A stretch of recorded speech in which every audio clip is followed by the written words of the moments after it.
रमजानुल मुबारक का महीना आया मगर हमें शर्म न आई।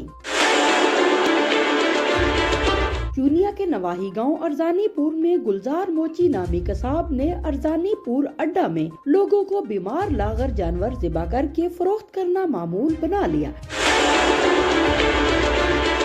आज अवामी निशानदही पर तहकीक की तो सब दूध का दूध और पानी का पानी हो गया। आज सुबह गुलजार मोची और इसके बेटे अमानत मोची ने दिन के उजाले से पहले एक लागर और बीमार जानवर को अपने भट्टे पर लाकर ज़िबा कर दिया और चारों पाए कूड़ा करकट के ढेर पर फेंक दिए।